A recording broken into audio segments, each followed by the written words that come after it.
अनंत कल्याण कहता तीर्थंकर परमात्मा महावीर देव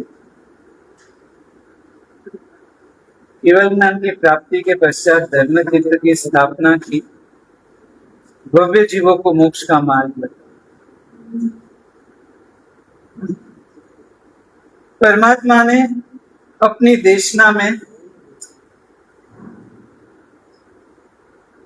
कोई विषय बाकी नहीं रखा। इतिहास हो, भूगोल हो, विज्ञान हो, तंत्र ज्ञान हो, मंत्र ज्ञान हो, जीवन संबंधी दरेक पहलू पर परमात्मा महावीर ने जन समूह को मार्गदर्शन दिया, किस प्रकार प्रति पहलू से मोक्ष की तरफ क्रमशः आगे बढ़ा था। आज हमने धर्म को स्थानों तक सीमित कर दिया। वे धर्मी कौन? जो पूजा पाठ करे, जो समय करे, ना नहीं है, लेकिन धर्म इतना संकुचित और सीमित नहीं। धर्म की व्याख्याएं बहुत विस्तृत थी, लेकिन उसको समझने के लिए जो गहराई चाहिए, हरिभद्र श्री महाराज ने अपने ग्रंथ में कह दिया, धर्म सूक्ष्म बुद्धि ग्राह्य। धर्म कौन ग्रहण कर सकता है? जिसके पास सूक्ष्म बुद्धि।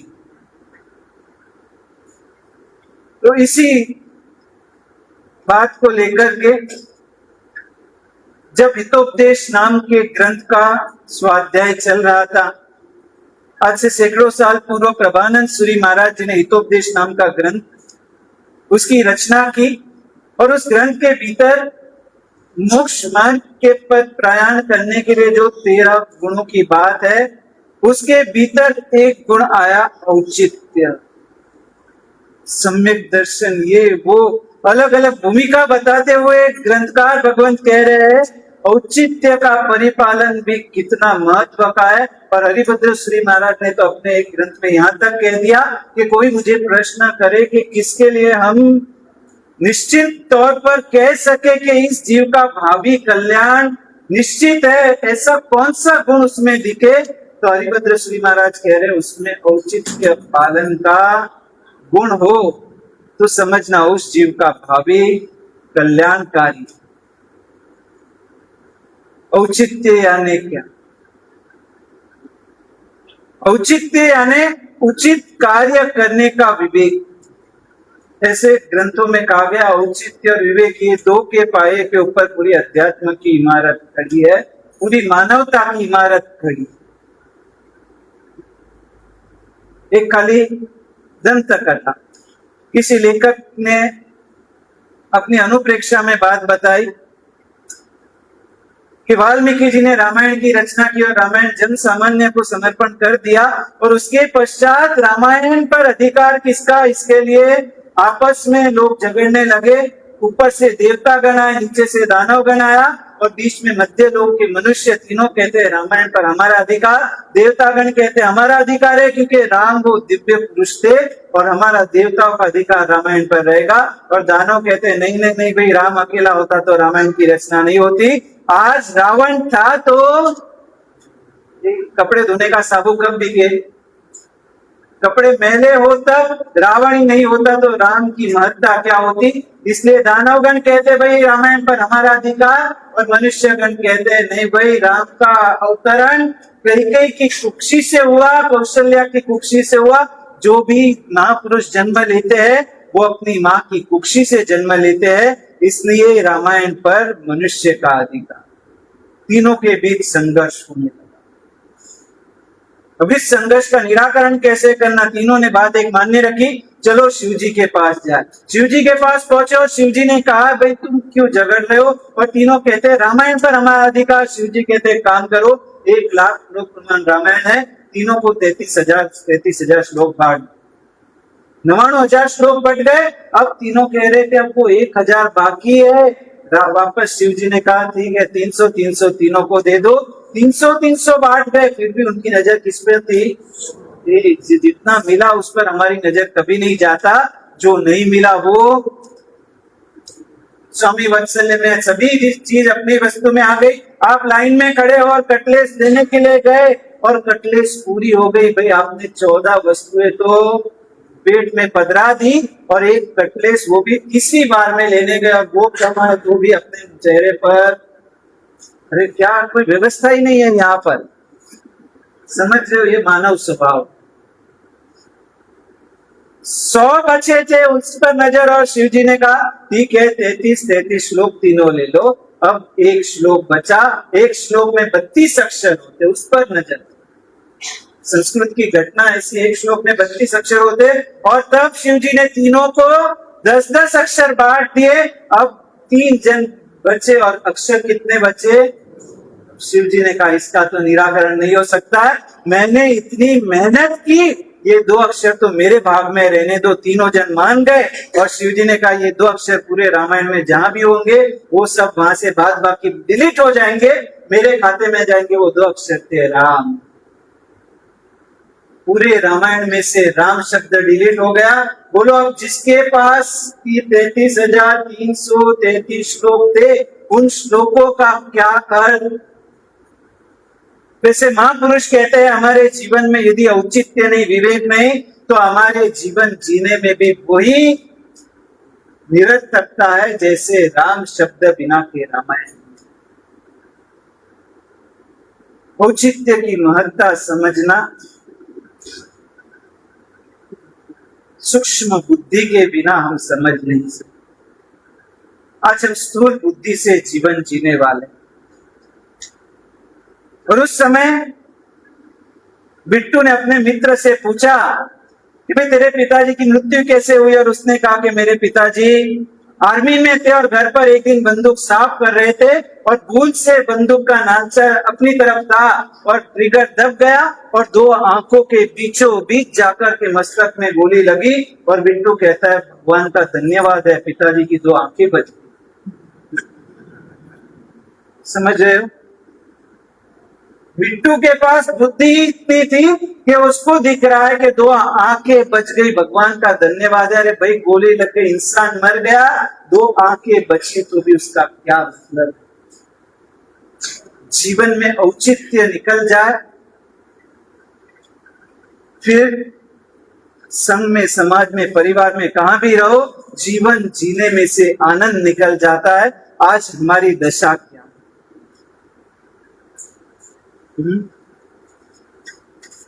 जीवन जीने का आनंद हमारे जीवन में हम महसूस कर रहे हैं औचित्य, आज उसको समझने का प्रयत्न करना है।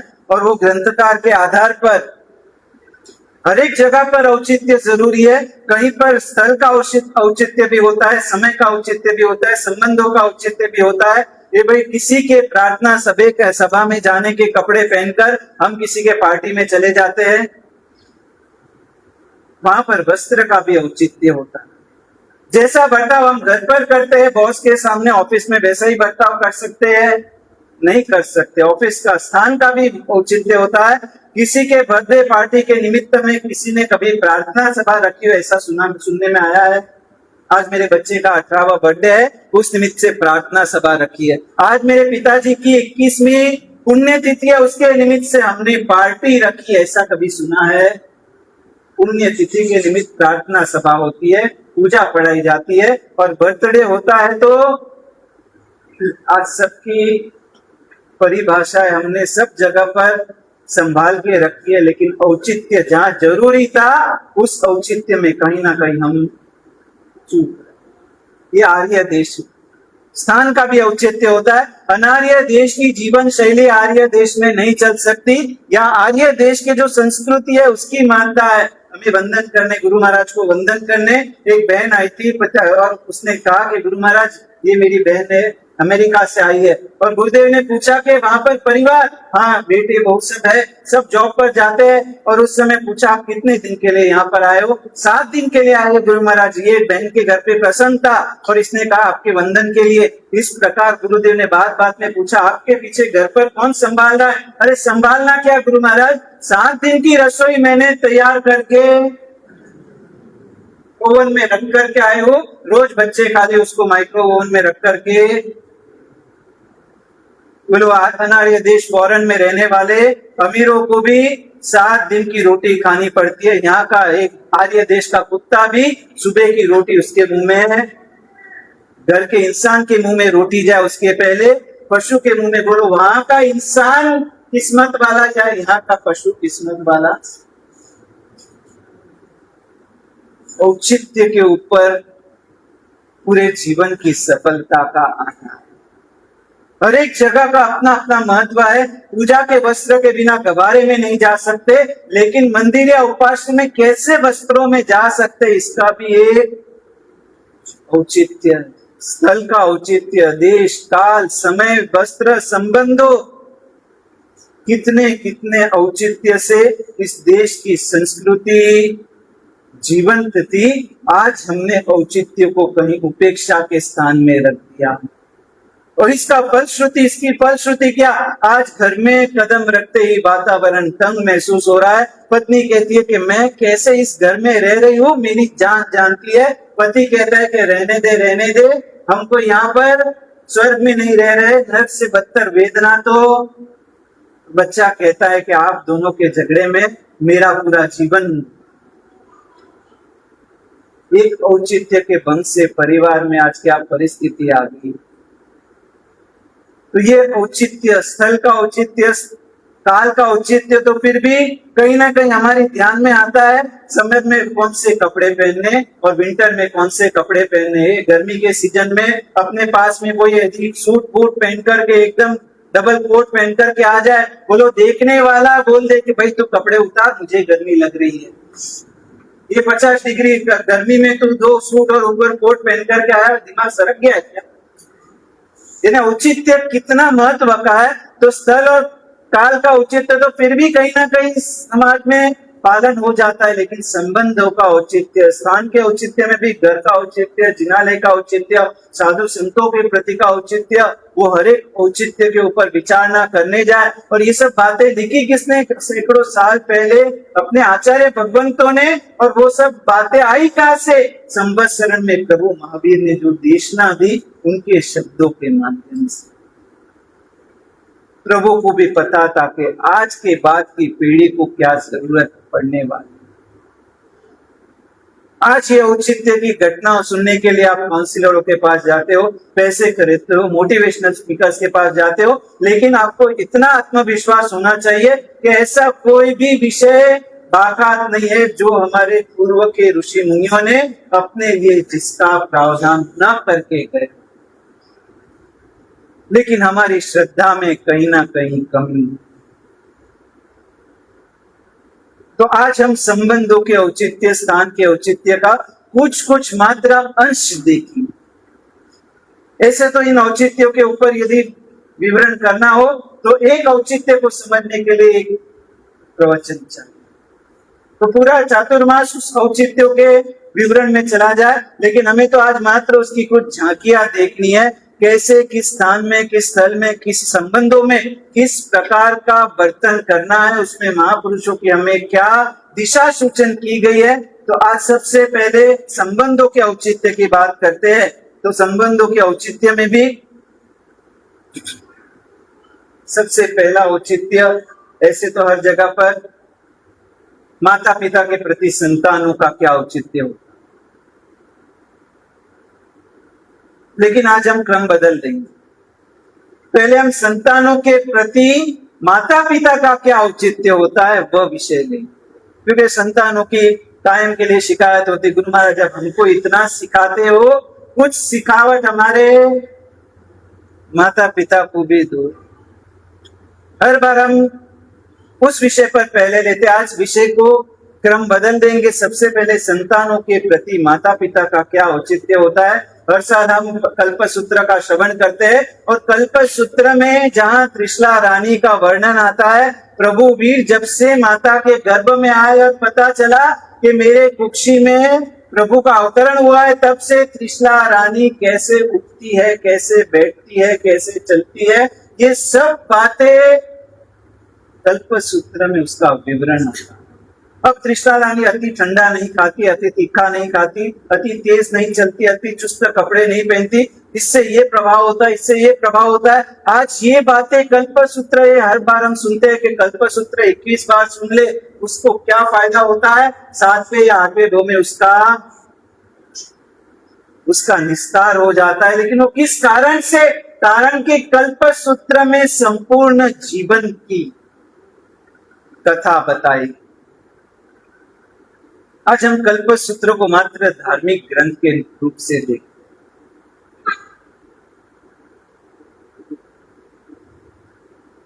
जब से गर्भ में परमात्मा महावीर आए, तब से तृष्णा रानी ने अपने जीवन व्यवहार में परिवर्तन ला दिया। वो अति तीखा नहीं खाती है, अति ठंडा नहीं खाती है। बोलो, जब से गर्भ में बालक आए तब से माता का भी औचित्य होता है कि मेरे बालक को कोई क्षति ना पहुंचे, इसके लिए ठंडी आइटमें, फ्रीज के आइटमें, कोल्ड ड्रिंक्स, आइसक्रीम बंद कर देना चाहिए। अति तीखा, स्पाइसी फूड, चाइनीज फूड, ये सब बालक को, आज विज्ञान भी कह रहा है कि ऐसे खाना खाने से बचपन से ही बालक की आंखें कमजोर होती है। ऐसा खाना खाने से और इस प्रकार के व्यवहार करने से बचपन से ही बालक चिड़चिड़ा और जिद्दी बनेगा। लेकिन विज्ञान के समझाने के बावजूद धर्मशास्त्रों ने इसके ऊपर इतने हजारों साल पहले प्रकाश डाला है, लेकिन हम समझने को तैयार नहीं। और हमारी भूलों का परिणाम हमारी संतानों को आज भुगतना पड़ता। ये धर्म ग्रंथों में पूरे जीवन का रहस्य खोला गया। संतानों के प्रति माता पिता का औचित्य गर्भ में उसके अवतरण होने के बाद से चालू हो जाता है। अभी तो जन्म भी नहीं हुआ, फिर भी माता पिता का जीवन पूरा बदल जाता है। जन्म के बाद 1 से 5 साल तक बालक का लालन पालन करना, 5 साल के बाद उसकी कोई भी गलत जिद चला मत लेना। ये सब बातें कौन कर रहे हैं? पूज्य प्रभानंद सूरी महाराज सैकड़ों साल पहले 5 से 16 साल की उम्र के बीच अपने बालक को अपने समाज की, अपने धर्म की, अपने सदाचार की, अपने कुलाचार की, अपने स्वजनों की सभी बातें उसके साथ समय समय पर बैठ करके उसको ये सब बातें क्लियर करना। इस कॉन्सेप्ट्स में उसको उसका फाउंडेशन क्लियर होगा तो आगे जाके के जिंदगी में कहीं पर गुमराह नहीं होगा। लेकिन आज 6 से 16 साल के लड़कों के साथ बातें करने के लिए माता पिता के पास कितना समय? उस समय प्रभानंद सूरी महाराज कह रहे 5 साल तक उसकी जिद चला लेना, उसका लालन पालन करना।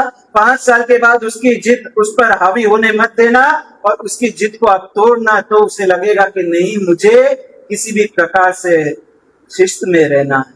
और 16 साल के बाद अपने बच्चों के साथ मित्र की तरह व्यवहार करना। आज ये सब बातें कौन सिखाए? धर्म गुरुओं के पास आने के लिए आपको समय नहीं। आपको लगता है धर्म की बातें तो हमें क्या काम आएगी, लेकिन ये धर्म, ये मात्र वापस कह रहा हूं, धर्म स्थान या समय से सीमित नहीं है। धर्म श्वासोश्वास से नियमित। जितने समय अपनी श्वास चलती है उतना समय अपना धर्म भी चलना चाहिए। क्योंकि हम उठे बैठे बोले चले व्यवहार करें, वो सब यदि विवेक पूर्व है तो वो धर्म ही।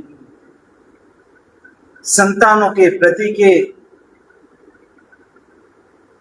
औचित्य में, जब हमारा चातुर्मास था मुंबई में पूज्य गुरु भगवंत के साथ, और गुरु भगवंत को परिचित परिवार वंदन करने आया, और साथ में 3 भाइयों का परिवार, 6 संतान, और 6 संतानों के बीच में जब बच्चे आपस में थोड़ा सा खटपट कर रहे थे उपाश्रय में, और तब उसकी मम्मी ने उसके साथ में जो कर्मचारी आया था, घर का नौकर, उसको कहा कि बच्चों को भूख लगी, सबको नीचे ले जाओ, और पर्स में से पैसे दिए, इनको तुम एक काम करो, ये लोग यहाँ पर शांति से बैठने नहीं देंगे, हमें 15 मिनट गुरु महाराज के पास बैठना है, लेकिन ये बच्चे धमाल करेंगे, तुम नीचे ले जाओ और ये पैसे लो।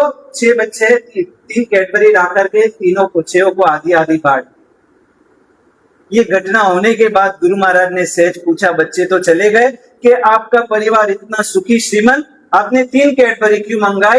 और उस समय उस परिवार की बड़ी बहू ने कहा, गुरुदेव आपसे जो शिक्षा पाई थी पहले से ही इस तरह से तैयार की है कि बांटकर खाने की तैयारी हो तो ही तुम्हें कुछ मिलेगा। जो लड़का पूरी जिद करता है कि मुझे पूरी चाहिए, उसे उस दिन वो चीज देते ही। समझ रहे हो? बचपन से आप जिस तरह के संस्कार डालना चाहोगे, जिस तरह से आपके भीतर बच्चों के भविष्य के प्रति गंभीरता होगी, उस प्रकार से उनका घड़तर होगा। संतानों के प्रति माता पिता का औचित्य। ये प्रभानंद श्री महाराज की बातें कहूंगा तो आप कहोगे कि गुरु महाराज आज से सैकड़ों साल पहले उनको क्या पता। आज यंगस्टर से पूछो, आपको कुछ इस बातों में फॉल्ट लगे तो आप कहना। वो प्रभानंद श्री महाराज कह रहे हैं कि बच्चे 15-16 साल के बड़े हो जाए, फिर पिता को वगैरह परिवार वालों को बात बात में उनको सिखावन नहीं देनी। देखो सभी के चेहरे हंसते हो गए, सभी बच्चों के चेहरों पर स्माइल आ गई। गुरु महाराज आप आज हमारी तरफ से इस पाठ पर से बोल रहे हैं। ये बात शास्त्र में लिखी, लेकिन किसके लिए लिखी है? जिसने अपने संतानों को इतनी अच्छी तरह तैयार किया है कि आज उसे बात बात पर उन्हें सलाह सूचन करने की जरूरत ही नहीं पड़ती। अवसर आने पर कितनों के बीच किस शब्दों में कैसे उससे समझाया जाए, वो कला भी माता पिता के पास होनी चाहिए। ये औचित्य की बातें। संतानों का उत्साह न तोड़े। जब भी कोई पक्षी का बच्चा जब भी उड़ने के लिए तैयार होता है, समर्थ होता है, उसकी माँ कहीं ना कहीं पीछे से उसको धक्का देती है। ये दृश्य हमने आंखों से देखा हुआ है। जब एक चकली का बच्चा थोड़ा सा बड़ा हुआ और अपनी माँ के साथ डाल पर बैठा था, उसकी माँ ने 2-3 बार उसे धक्का दिया। वो बच्चा गिरने जैसे हो गया, लेकिन वापस से डाल को पकड़ लेता है। अंत में उसकी माँ ने उसको धक्का दिया, उड़ते उड़ते बच्चे नीचे गिर पड़ा और बाद में धीरे धीरे चलते कोने में गया। वापस उसकी माँ आकर के उसको चोट लगा रही है और वहां से बच्चा डर डर के उड़ उड़ के धीरे धीरे उड़ना सीखा। वैसे अपने संतानों से भूल हो जाए तो उनको आप तोड़ो मत, अच्छी तरह से साथ बैठा करके उनको समझाने का प्रयत्न करो। और आपका पुण्य न चले तो जिसके शब्दों में पुण्य हो उसके थ्रू आप उसको समझाओ। ये माता पिता के संतानों के प्रति के औचित्य की बात चल रही है।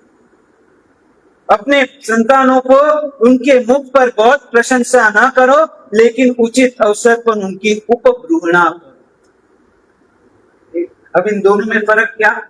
आपके लिए तो ये शब्द भी नए होंगे। थोड़ा सा जिन शासन का स्टडी किया होता तो आपको पता चलता उपभ्रूणा क्या। और अपने को तो एक सूत्र दो और कुछ सूत्र कम ज्यादा आते होंगे। एक सूत्र तो आता है अपने को, भगवंत तुभ्ये जाना अहम न जानामि तस्म इच्छामि दुक्कड़म। गुरु महाराज आप जानते हो ये सब शास्त्र की बातें, हम न जाने पहले ही हमारा इच्छामि दुक्कड़म, पहले ही हमारी सॉरी एक्सेप्ट कर लो, हमें इन बाबतों में कुछ पता चलता। मुख पर अपने बच्चों की ज्यादा प्रशंसा मत करो, इससे उसकी प्रगति अटक जाए। लेकिन अवसर पर उसकी उपभ्रूणा करो, उसके साथ खड़े रहो, उसका हौसला बढ़े, ऐसे शब्दों का प्रयोग करो। आपको एक दृष्टांत से समझा दूंगा, आपको दिमाग में शायद कुछ कॉन्सेप्ट क्लियर होगा। जिस समय रत्न सुंदर श्री महाराज जी ने प्रवचन देने चालू किए और उस प्रवचनों की धारा में, उनके प्रवचनों में जो गहराई, मुझे आपको उनके प्रवचनों का परिचय देने की जरूरत नहीं, आपने उनको साक्षात पिया हुआ। और रत्न सुंदर श्री महाराज में मुंबई में जब उन्होंने कदम रखा और जो प्रसिद्धि और जो उनके प्रवचनों से लोगों के जीवन का परिवर्तन, उस समय एक युवान ने रत्न सुंदर श्री महाराज जी को प्रशंसा के पत्र के रूप में 18 पन्ने का पत्र लिखा। लेकिन हमारे साधु जीवन में आज भी मर्यादा है, जो भी पत्र आता है वो पहले गुरु भगवंत के हाथ में जाता है। और उनके गुरुदेव गोवन भानुसूरी महाराज, उनके पास वो पत्र आया, उन्होंने पत्र पढ़ा। शिष्य का पत्र गुरु पढ़ सकते हैं? शिष्य के नाम से आया हुआ पत्र गुरु पढ़ सकते हैं? हाँ, आपके बेटे की मोबाइल की गैलरी आप देख सकते हो।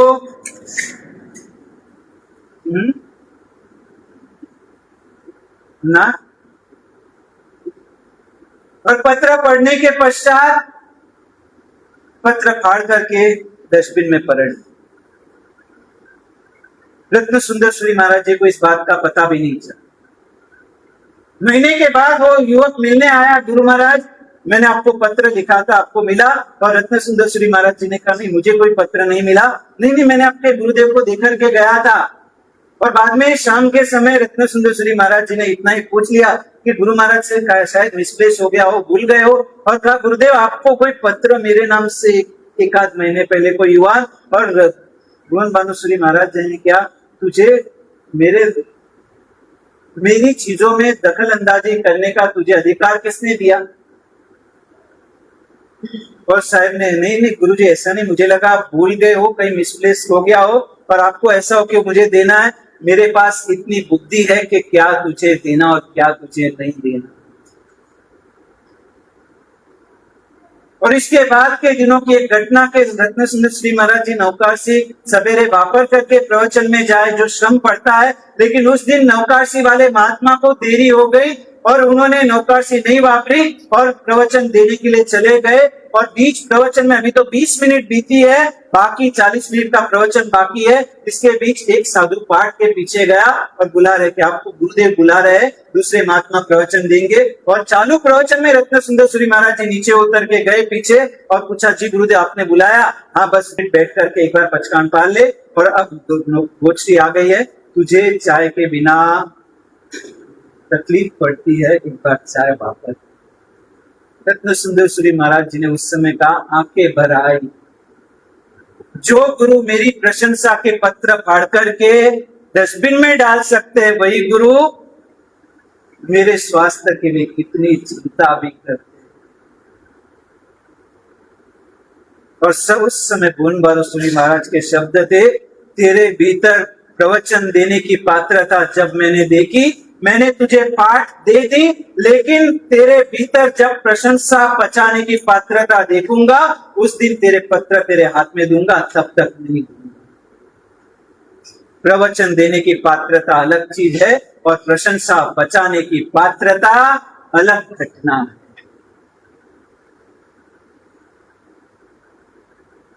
यानी किस प्रकार अपने संतानों को प्रशंसा मुख पर ना करके, बढ़ाई चढ़ाई ना करके, उनका हौसला कम भी ना हो, इस तरह उनकी उपप्रोणा भी करना, सब ध्यान रखना। कभी उसके सर पर यूं ही हाथ घुमा लेना, बेटा क्या पढ़ रहा है, सब बरोबर चल रहा है। भगवान आदिनाथ के समय की बात, ऋषभदेव भगवान ने 64 कलाएं और 72 कला का प्रवर्तन इस युग में करा है। सबसे पहला बोलो, लेखन कला किसे सिखाई? भगवान ने लिखना पढ़ना किसे सिखाया? अंक गणित ब्राह्मी को और लिपि ब्राह्मी को सिखाई, और अंक गणित सुंदरी को सिखाया। दोनों बच्चियों को अक्षर गणित और अंक गणित दिया। यानी भगवान ऋषभदेव के समय से स्त्रियों को पढ़ाया जाता, विरोध नहीं, लेकिन किस लिए पढ़ाया जाता था? क्योंकि इस संस्कृति का नियम था, मातृ हस्ते न भोजनम, मातृ मुखे न शिक्षणम। स्त्री पढ़ती किस लिए थी? अपने संतान को पढ़ा सके, इसलिए नहीं कि पढ़ लिख कर पैसे कमा सके। चलो उस विषय को अपने को छूना नहीं, लेकिन अपने बच्चों को पढ़ाने के लिए भी किसके पास समय आज? कभी वो पढ़ रहा हो तो कम से कम उसके पास जाकर के 2 मिनट खड़े रह करके उसका हौसला तो बढ़ा। यानी संतानों के प्रति माँ बाप का भी औचित्य बहुत अहम भूमिका निभाता है। दूसरे नंबर पर, ये खाली आपको शॉर्ट ग्लिम्स दी, आज रील्स का जमाना है। अभी एक लड़का बीच में आया था, कह रहा था कि गुरु महाराज रामायण की जो सीरियल है वो 30 दिन के एपिसोड को 90 सेकेंड्स के रील्स में तोड़ दिया। आप खाली 1.5 मिनट रोज रामायण देखो। वैसे आपको ये पूरे प्रभानंद श्री महाराज के ग्रंथ में से आपको खाली कुछ रील्स यहाँ पर बताई जा रही है। पूरा ग्रंथ जानना है तो आपको समय निकालना पड़ेगा। अब संतानों के माँ बाप के प्रति का औचित्य, और उसमें तो जो जीव शासन में गहराई और ऊंचाई बताई है, आप सुनोगे तो आपको लगेगा कि Guru Maharaj, is it possible? संतान को माता पिता को तीनों काल बंधन करने हैं। माता पिता हयात हो तो दिन में 3 समय, सुबह दोपहर शाम, उनको नमस्कार करना है, प्रणाम करना है। यदि वो हयात ना हो तो उनके चित्र को भी देख करके 3 काल उनको नमस्कार करना है। उपकारी का उपकार स्मरण करने से अपना पुण्य बढ़ता है। समझ रहे हो? हमें लगता है कि उपकार के स्मरण से क्या होगा, लेकिन उनके उपकार के स्मरण से हमारा पुण्य बढ़ता है। आज पुण्य के बिना हमारी क्या दशा है। अकेले पुरुषार्थ के बल पर सुख शांति पाने की दौड़ में इतना दौड़ रहे हो, लेकिन हर कदम पर हमसे सुख और शांति 2 कदम आगे ही चल रही है। सफलता यहां तक आ जाती है, मुंह तक, लेकिन कहीं ना कहीं एक भूल हो जाती है, निष्फलता आ जाती है। पुरुषार्थ चाहे जितना तगड़ा हो, पुण्य रूपी पीठ बल उसे नहीं मिलता, पुरुषार्थ सफलता नहीं दे सकता। 3 काल उपकारी का स्मरण करना, वंदन करना, उनको वस्त्र अलंकार भक्त पान यानी भोजन पान वगैरह श्रेष्ठ वस्तु ऋतु के अनुसार, अपनी शक्ति के अनुसार श्रेष्ठ वस्तु सर्वप्रथम उन्हें अर्पण करना। अपने पिताजी के लिए एक आध डायमंड की रिंग, यूं ही आप बाजार में गए, सचमुच कहो, आप किसी के साथ ज्वेलर्स की दुकान पर गए, कहीं पर गए, आपको दिखते ही ज्वेलर्स में एंटर करते ही उस डायमंड नेकलेस में किसका चेहरा दिखता है? नहीं बोलोगे? आपकी 80 साल की माताजी का उसके ड्रॉर में पड़े हुए डायमंड बीटी में आपको अपने पिताजी की उंगली दिखती है? नहीं। कभी उनके लिए कोई चीज निष्कारण, आज किसी का बर्थडे नहीं, आज कोई ओकेजन नहीं, आज कोई चीज नहीं, लेकिन आप अपने पिताजी या माताजी के पास जाकर के पास बैठ कर के, पिताजी एक बार आपकी उंगली तो लाओ, एक हाथ आपका आगे लाओ, और आप उसको डायमंड की रिंग पहना दियो। पिताजी के बेटिए क्या है बेटा, आज क्या है, किस खुशी में? बस आपने जन्म दिया, जीवन दिया, संस्कार दिया, आज आपके कारण ही ये सब कुछ है, आपको कारण पूछने की जरूरत ही नहीं। ऐसा एकाध दिन जीवन का आया, अंगूठी नहीं तो एक शर्ट ही सही, शर्ट नहीं तो एक रुमाल ही सही, ऐसा एकाध दिन भी आया। उपकारियों के उपकार का स्मरण, माता पिता के प्रति संतानों का, उसको वस्त्र स्नान वगैरह, आसन दान, जब भी माता पिता है अपने आसन से खड़े हो जाना, उनको पहले बैठने के लिए सीट देना, उनकी उपधि का अपरिभोग, जो वस्तु अपने माता पिता उपकारी वापरते हो, उस वस्तुओं का उपयोग संतान नहीं करते। आज हमारे साधु जीवन की मर्यादा सुनोगे आपको आश्चर्य लगेगा। कभी गुरु महाराज के निकट उनका बड़ी परिलेहन वस्त्र का हम प्रतिलेखन करते हैं, उनकी क्रिया, उनकी सेवा भक्ति करते, हमारे वस्त्र भी उनके वस्त्र को अड़ जाए तो हमें मिच्छामि दुक्कड़म देना, उसकी क्षमा याचना करनी पड़ती है। हमारा शरीर भी उनके वस्त्रों को बिना कारण अड़े तो वो भी उनकी वस्त्रों की भी आशा। गुरु महाराज नहीं, लेकिन उनके खाली वस्त्र पड़े हो और आते जाते उससे यदि हमारा हाथ पैर लग जाए तो वही हमें रुक करके क्षमा याचना मांगनी है, क्योंकि उनके वस्त्र भी उनके जितने ही पवित्र।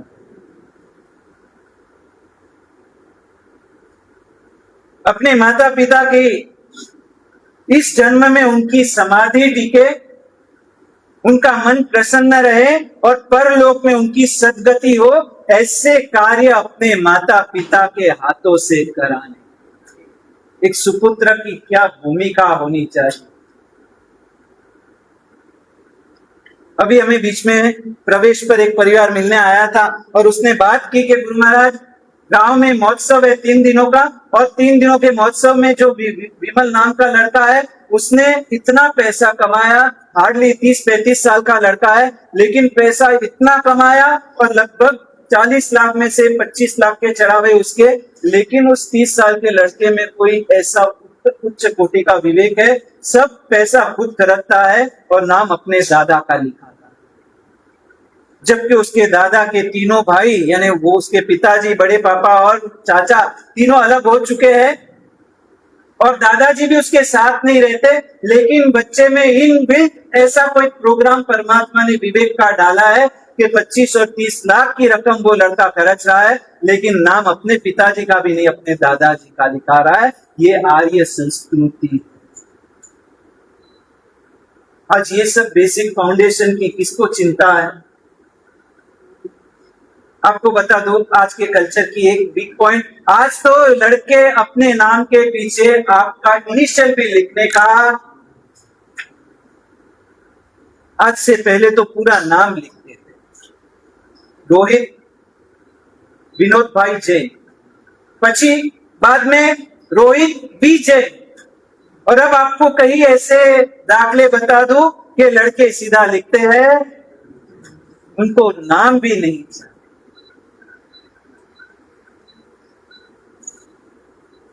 औचित्य, माता पिता के प्रति संतानों का औचित्य, जो माता पिता को इष्ट हो, उनको जो मंजूर हो ऐसा आचरण उनकी हाजिरी में करना।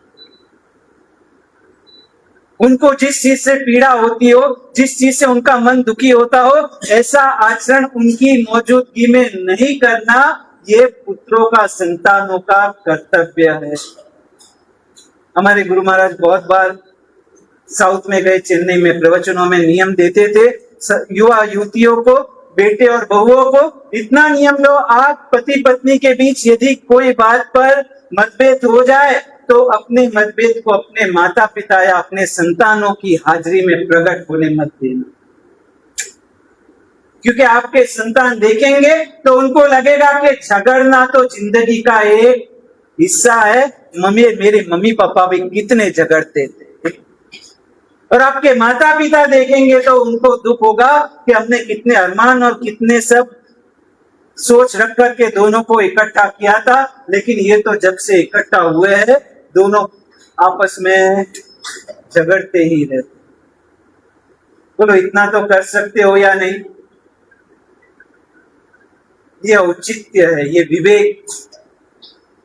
अपने माता पिता की हयाती ना हो, वो चल बसे तो शास्त्र में बताया है कि उनकी प्रतिमा बना करके प्रतिमा की भी धूप दीप संतान को करना।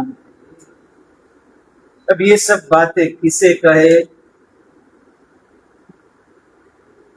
औचित्य, संतानों के प्रति माता पिता का औचित्य होता है, वैसे माता पिता के प्रति संतानों का भी औचित्य होता है। इसके बाद का औचित्य लेंगे अपन, कौन सा पहले लेना? आप ही कहना। पत्नी के प्रति पति का औचित्य या पति के प्रति पत्नी का औचित्य?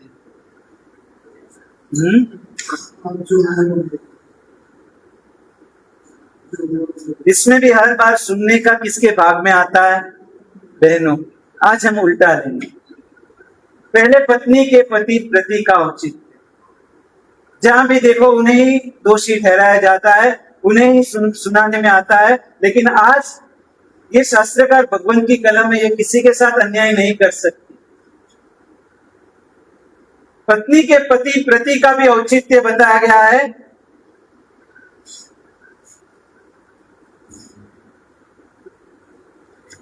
पत्नी अपने पति से कभी ऊंची आवाज तथा अपमानजनक शब्दों में बात ना करे।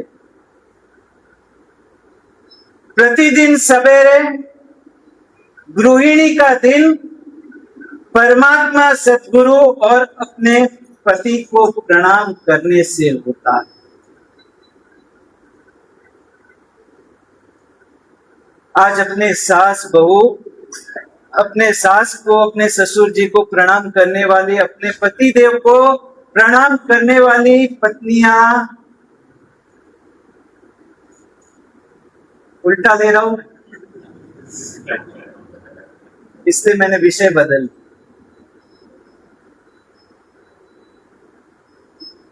पति के प्रति पत्नी का औचित्य भी समझने जैसा है और पत्नी के प्रति पति का औचित्य भी। एक पत्नी का क्या औचित्य होता है, पहले वही ले लेते हैं। जैसे पत्नी अपने पति के बड़े भाई को अपने पिता तुल्य माने, अपने पति के छोटे भाई को पुत्र तुल्य माने और अपने पति की बहन को अपने बहन तुल्य मानकर सभी के साथ उचित व्यवहार करे। अपने पति के माता पिता को तो साक्षात भगवान मानकर उनकी सेवा करे। यूं ही राम राज्य स्थापित नहीं होता। उसके लिए कितनों को भोग देना पड़ता है, अपनी सोच का, अपनी मान्यताओं का, अपनी सुखों का बलिदान देते हैं, तब कहीं जाकर के राम राज्य स्थापित होता है। जहां अधिकारों की लड़ाई हो वहां राम राज्य की अपेक्षा छोड़ दो, वहां तो कायम के लिए महाभारत की ही रचना हो।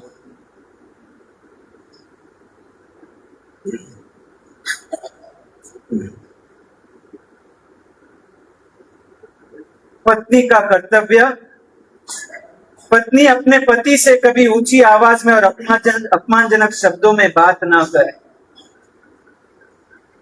हमारे शास्त्र में आपको तो आश्चर्य होगा, भगवान महावीर के आगमों में सबसे पहला आगम आचारंग, और आचारंग सूत्र में साधु को उसके गुरु हित शिक्षा दे रहे हैं कि तू एक अच्छे कुल की बहू की तरह चारित्र जीवन का पालन करना।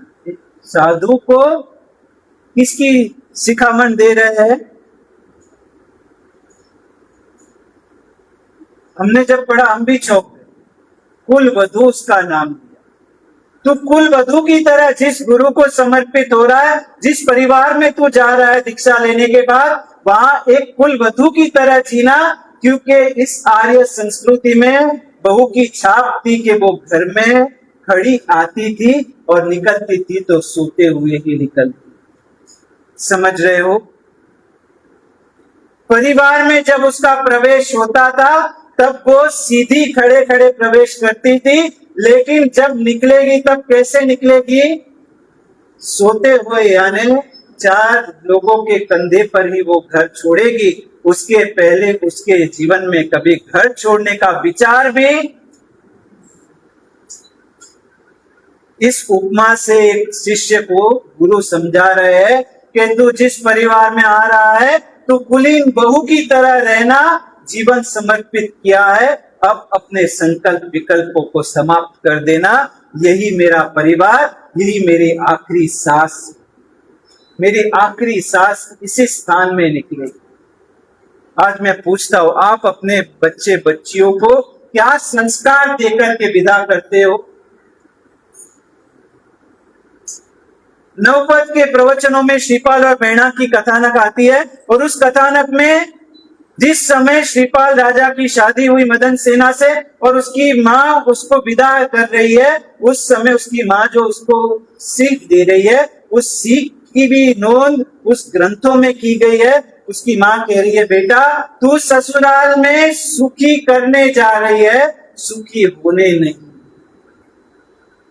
तू ससुराल में सेवा करने जा रही है, सामना करने नहीं, किसी का सामना मत करना। आज यही सीख देते हो ना अपने बच्चियों को? आपके घर की बच्चियां कहीं दूसरे के घर में जाती हो, आप उसको क्या तैयारी देकर के भेजते हो? पूज्य गुरुदेव नियम देते हैं कि जिसके भी घर पर बेटी और वो अपनी बेटी को विदा करे और वो उसका संसार सुखी देखना चाहे, तो उनको नियम देते हैं 3 महीने तक बिना कारण अपनी बेटी से 2 मिनट से ज्यादा फोन पर बातें मत। आज अपनी बेटियों का संसार बिगाड़ने वाली जिम्मेदारी किसकी? कहीं ना कहीं अनजाने में ही उनके माता पिता की। हर दूसरे तीसरे दिन बेटी बरोबर है ना, कोई तकलीफ तो नहीं, सास ननद देरानी जेठानी सब का व्यवहार अच्छा है। अरे भाई वो क्रीज पर उतरी है, उसकी मैच अब उसे खेलने दो। अब जब तक वो ड्रेसिंग रूम में थी, जब तक आप कोचिंग कर रहे थे तब तक आपका अधिकार था। अब वो अपनी जिंदगी की मैच मैदान पर उतर गई है, अब आप उसको बीच में जाकर के सलाह नहीं दे सकते। उसका मनोबल मजबूत हो, इस तरह से आप उसको तैयार करके भेज सकते हो। लेकिन आज तो उसे ऐसी भी शिखामण दी जाती है, बेटा कोई चिंता करना मत, वहां तुझे नहीं सेट हो तो, ऐसे शब्द, ऐसी सीख। औचित्य क्या चीज होती है। हमारे गुरुदेव की संपर्क में एक परिवार आया और उस परिवार की लड़की, राजस्थानी परिवार, उनकी लड़की की शादी कराई गई और शादी कराई, वहां पर 4 भाइयों का परिवार, 3 या 4 भाई का इकट्ठा परिवार है। पहले नंबर पर पूछता हूं, आप आपकी लड़की की कभी लड़की की शादी कराने की तैयारी करो, आप कौन से परिवार में उसको देना पसंद करोगे, जहां वो अकेली हो या जहां 4 इकट्ठे हो। यानी सोच की परिवर्तन कहां से लानी है। वहां संयुक्त परिवार में उसको विदा किया गया और विदा करने के बाद उस लड़की ने तो यहाँ पर अपने माँ के घर से संस्कारों का पुष्टि लेकर के गई थी, संस्कारों का पुष्टिकरण था। वहां जाकर के संयुक्त परिवार, और धीरे धीरे 3 सालों में तीनों भाइयों के अलग फ्लैट हो गई। ये सबसे छोटी बहू, अब इसका फ्लैट लेना था और उस साल दुकान पर चारों भाइयों की मीटिंग हुई कि अपने को नया एक गोल्ड का यूनिट डालना है, नई एक होलसेल की यूनिट खड़ी करनी है। तो छोटे को कहा कि इस साल तेरा फ्लैट नहीं लेंगे, 1 साल डिले करेंगे। और ये बात लड़के ने जाकर घर पर की। बोलो अब क्या हो गए? बोलो लड़की को ज्यादा प्रॉब्लम हो गए कि लड़की के माता पिता को ज्यादा प्रॉब्लम हो गए? ज्यादा डिस्टर्ब कौन हो गए घटना से? उस लड़की ने अपने पति को कहा, जैसे आप लोगों का जो भी निर्णय हो, संयुक्त कुटुंब है, आपकी व्यवस्था में थोड़ा बहुत आगे पीछे हो, मुझसे पूछने की आपको जरूरत। देखो पाप का उदय होता है ना, तब चारित्र छोड़कर के किसी श्रावक को लग्न जीवन में प्रवेश करना पड़ता है। लेकिन पुण्य का उदय होता है ना, तब लग्न जीवन में धर्म पत्नी का संयोग होता है। ऐसा उत्तम और उचित पात्र मिलना, उसके लिए पुण्य की राशि चाहिए। उस लड़की ने कहा कि वो आप लोगों का निर्णय है। बाद में महीने बाद अपनी माँ से बात की और कहा कि हमारे परिवार में ऐसा निर्णय लिया गया है। उसकी माँ ने कहा कि सचमुच में तेरे भीतर जो समझ हमने दी थी, तूने उस समझ का सदुपयोग किया। दूसरे साल वापस दुकान का एक आदमी और उसका बैग चला गया, उसमें कम से कम 70 लाख की नुकसानी हो गई। और इसका जो लालबाग में फ्लैट लेना था 1.5 करोड़ का, वापिस चारों भाइयों की मीटिंग हुई और नक्की किया कि भाई इस साल अपने को बड़ा लॉस हुआ है, तो छोटे तेरा फ्लैट। बोलो अब क्या करना? इस साल भी एडजस्ट कर लेना। और उस साल की बात बता रहा हूं, 1996 की बात। उस समय बाबरी का ध्वंस हुआ और बाबरी ध्वंस के बाद उस घर में, जूने घर में जहां वो रहते थे, वो पूरी बिल्डिंग में लगभग 40 टेनेंट्स थे, उसमें से 28 घर खाली हो गए थे, खाली 12 घर बचे थे। और उस दिन उस हिंदू मुस्लिम के दंगल में उनकी बिल्डिंग के नीचे 10 सिलेंडर से भरी हुई पूरी गाड़ी लाकर के मुसलमानों ने खड़ी कर। इस पूरी बिल्डिंग को उड़ा देना है। इसमें रहने वाले 12 के 12 परिवार हिंदू है, इसलिए नीचे 10 सिलेंडर की गाड़ी लाई और दूसरे सिलेंडर की गाड़ी आने में मात्र 5 मिनट की देरी है। और उस समय वो लड़की अपनी माँ को फोन कर रही है, माता जी ये शायद आखिरी फोन हो सकता है, नीचे सिलेंडर के 10 सिलेंडर के टंकी आकर के पड़े हैं, नीचे कम से कम 20-25 मुसलमान खड़े हैं और अब कुछ देर में दूसरी गाड़ी की राह देख रहे हैं। गाड़ी आते ही सभी सिलेंडर का ब्लास्ट होगा, आज के बाद अपनी बात हो नहीं सकेगी। और उस समय उसकी माँ ने उसे क्या कहा, ऐसे कटोकटी के समय में तुझे मैं याद आ रही हूँ, इस समय फोन करने का समय नहीं है। नौकार मंत्र और शंखेश्वर पार्श्वनाथ दादा का जाप। और वो लड़की, उसकी सासू और उसके दो छोटी लड़कियां, तीनों 5-4 जन घर में, और उस समय नौकार और शंखेश्वर का जाप। दूसरा सिलेंडर की गाड़ी आने में 2-4 मिनट बाकी। इस बीच पता नहीं कहां से पुलिस की वैन आई और एक भी सिलेंडर फटा नहीं। अब उस घर में कौन रहने को तैयार? बोलो साहब, आप किसी धर्मशाला में गए हो और आप रूम के लिए जिद करते हो, एक रूम बंद पड़ा है और वहां पर मुनीम जी कह रहे नहीं नहीं सभी रूम पैक है, एक भी रूम खाली नहीं है, और आप कहो कि क्यों गलत बात कर रहे हो, ये एक रूम तो ताला पड़ा है। आप मुनीम जी के ले लो चाबी, कल इस रूम में से पीछे से सांप निकला है, आपको रहना है तो आप रह सकते हो। लोग रहोगे, रूम खाली, लेकिन मुनीम जी कह दे कि इसमें से 2 दिन पहले ही सांप निकला है, जब तक हमारी पूरी तसल्ली न हो जाए तब तक हमने बंद रखने का निर्णय किया। लेकिन आप इतना झगड़ रहे हो, लो चाबी और रहना चाहो तो रहो। ए भाई, जिस रूम में से 2 दिन पहले सांप निकला हो उसमें भी रहने हम तैयार नहीं। और यहाँ पर उस बहना के नीचे से सिलेंडर बचे, सिलेंडर पुलिस ने सभी ले लिए और मुसलमानों को भगा दिया, परिवार बच गया। और अपनी माँ के साथ वापस फोन से बात की और उस समय उसकी माँ ने यही कहा, प्रभु की कृपा, अपना आयुष्य बलवान है तो कोई अपना बाल भी बांका नहीं कर सकता। और उसके बाद भी उस परिवार वालों ने नया फ्लैट लेने में 6 महीने निकाले। कोई ना कोई आपत्ति आती रही, लेकिन मुझे कहना इतना ही है कि उस एक युवती में जो घर गृहस्थी में समझ के साथ प्रवेश किया था, उसने किसी को दोष नहीं दिया और एकदम समता से 6 महीने ऐसे वातावरण में भी निकाले। एक ही बात, माता जी, मरना होगा ना, पुण्य जिस दिन पूरा होगा अच्छे स्थान में भी आपत्ति आ जाएगी, और पुण्य जीवंत है तो चाहे जैसे आपत्ति में भी हमारी सुरक्षा हो जाएगी। परिवार की व्यवस्था को हमें तोड़ना नहीं है, संयुक्त परिवार है, आज भी हमें उसी उनके निर्णयों पर ही चलना। एक पत्नी का क्या कर्तव्य होता, अपने पति को किस तरह से चिंता मुक्त किया जाए, उसका पूरा ध्येय उसी तरफ होता है। मेरे किसी भी बर्ताव से मेरे पति की चिंता में अभिवृद्धि न।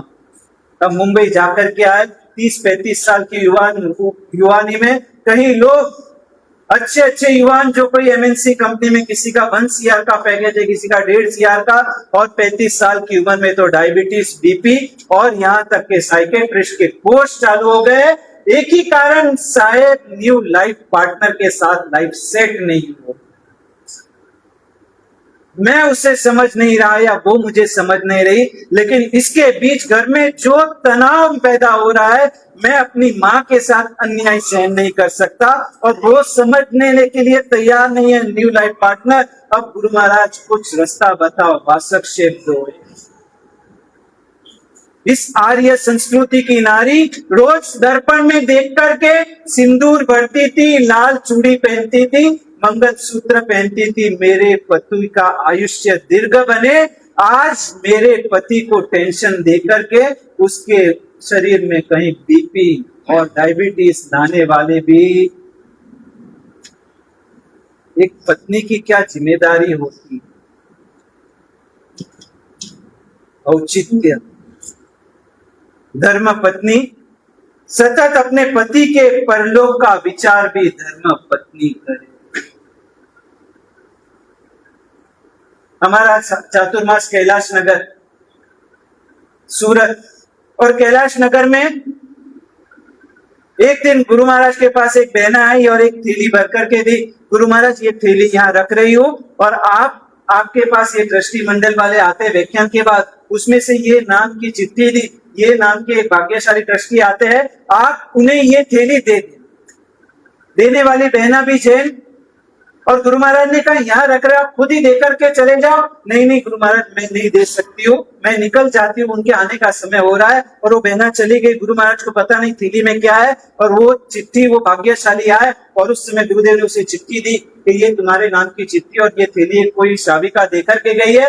और उस भाई ने थैली खोली, उसमें करीबन 4 लाख रुपए कैश। और वो भाग्यशाली कह रहे कौन देकर के गया, पीछे नाम लिखा था बहना का। और वो सोच में पड़ गया, उसने कहा गुरु महाराज ये थैली में रख रहा हूं, आप उस बहना को कल वापस लेने का प्रयत्न करें। दूसरे दिन वो श्राविका देखी, गुरु महाराज ने उसे बुलाया और गुरु महाराज ने बुलाया। इसके पश्चात वो बहन अकेले में मिलने आई और गुरु महाराज ने पूछा ये पैसों की थैली के लिए आपने मुझे माध्यम क्यों बनाया। और वो स्त्री जैन परिवार की स्त्री कहती है गुरु महाराज आज से करीबन 2.5 साल पहले मेरे पतिदेव उस ट्रस्टी के डायमंड कारखाने पर काम करते, सूरत में डायमंड का कारखाना। और उस समय मेरी लड़की की पढ़ाई चल रही थी, मेरा लड़का भी अपने दोस्तों के साथ इतना घुल मिल गया था, जो चीज देखे वो चीज घर आकर जिद करे। बच्चों के पास P4 आया है 40,000 का, मुझे वो चाहिए। लोग मेरे फ्रेंड्स ने ये वॉच ली है, मुझे भी ये वॉच चाहिए। लड़की अपनी डिमांड्स, उनके पढ़ाई का खर्चा, यहाँ पर इतने खर्चे बढ़ रहे हैं। मैं सोच में हूँ, मैं बच्चों को समझाती हूँ और इसके पिताजी न जाने कहां से उनकी कोई ना कोई डिमांड रह करके भी पूरी करते जा रहे हैं। और एक दिन मैंने देखा कि रूम बंद है, एकाएक मेरे घर पर 3-4 व्यक्ति आए और उसमें ये ट्रस्टीगण, उसके साथ और 2-3 व्यक्ति थे। वो घर पर आया, पूछे कि शैलेश कहाँ है। मैंने कहा वो तो रूम में बैठे मेरे पतिदेव। और मैंने उनको रूम में जाते देखा और अंदर से रूम बंद कर दी। कुछ देर के बाद कड़ी खुली अंदर से और मैंने खाली इतना देखा कि वो व्यक्ति मेरे पति से उंगली कर करके कुछ बात कर रहे और बाद में चारों व्यक्ति चले गए। बाद में एकांत में मैंने मेरे श्रावक से पूछा क्या बात है। उसने कहा कुछ नहीं, तू चिंता मत कर। अरे क्या बात है, कुछ तो बात है, कुछ जरूर ऐसी कोई गंभीर बात है। जिस टोन में और जिस तरीके से वो लोग आपसे बात कर रहे थे, और पति ने सर झुका करके कबूल किया कि बच्चों की इतनी डिमांड, इतना पढ़ाई का खर्चा, अपने पगार से मैं घर चला सकता हूँ, उनकी दैनिक जीवन की मैं पूरा कर सकता हूँ, लेकिन उनके डिमांड को पूरे करने की मेरे पास हैसियत नहीं। लेकिन मुझे भी लगता था कि मेरे बच्चे कहीं पीछे न रह जाए, इसलिए मैंने मेरे सेठ के यहाँ से डायमंड का एक पैकेट गायब। 10 दिन बाद वो डायमंड के पैकेट के पैसे से मैंने बच्चे को वॉच दिलाई, मोबाइल कनेक्टेड वॉच दिलाई। लड़की को जाना था घूमने, सभी फ्रेंड्स बाहर का आउट ऑफ इंडिया, वो इच्छा पूरी की। बच्चे को ये दिलाया। ये जो मैं खर्चा कर रहा हूं मैंने इस तरीके से किए। और कुछ दिनों के बाद जब स्टॉक की गिनती हुई और उसमें एक पैकेट कम आया, सीसीटीवी कैमरा में मुझे पकड़ लिया और सेठ जी और उनके पार्टनर और मुनीम जी सब घर पर आए। वो पूरी उनकी टीम थी और उन्होंने बंद दरवाजे में, एक जैन श्रावक की क्या खानदानी होती है, अपने यहाँ काम करने वाले जैन कारीगर असॉर्टर वो चोरी करके चला गया, तो भी उस जैन सेठ ने कहीं हंगामा नहीं किया, उसे बर्बाद नहीं किया। लेकिन उसके घर जाके एकांत में उसे कहा कि देख तूने जो भी किया है बिल्कुल गलत किया है, यहाँ पर हमने तेरे साथ क्या कमी रखी। एक साधर्मिक के लिए हमारा धर्म बंधु है, तेरे जो भी जरूरियात है उसके लिए हमने कहीं ना कहीं अच्छे से अच्छे प्रोविजन हर एक हमारे यहाँ काम करने वाले धर्म बंधु के लिए रखी। लेकिन तेरी ये गलत कदम ने हमारे दिल में से तेरा विश्वास उठा दिया है। वो पैसे क्या किए और मुझे वापस नहीं चाहिए, तू जाने और तेरा काम जाने। लेकिन आज के बाद तुझे इस ऑफिस में से हम दरखास्त,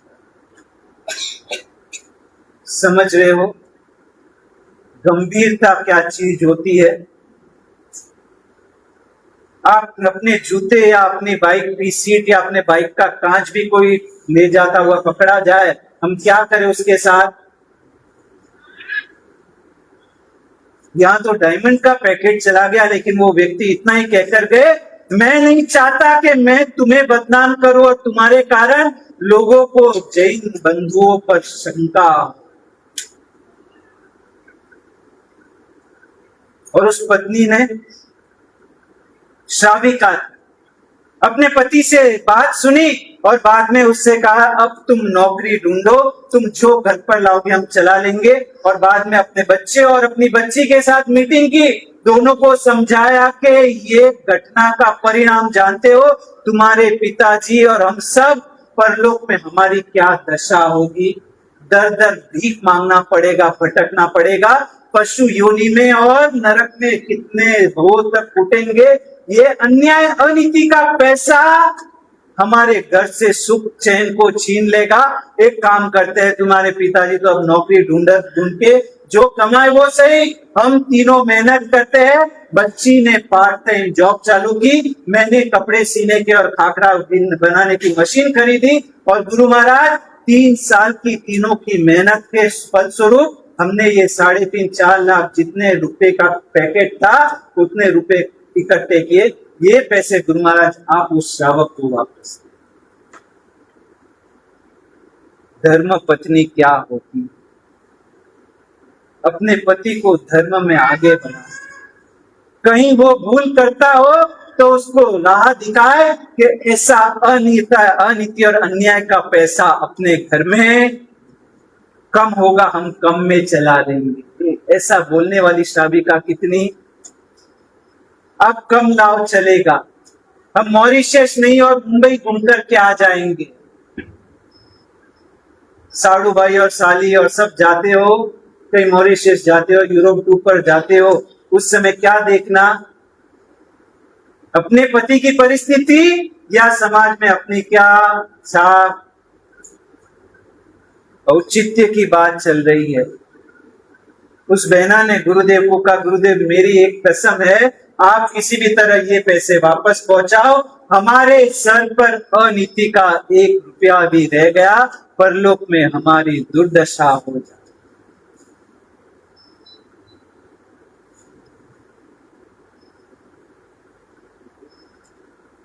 धर्म पत्नी किसे कहते हैं?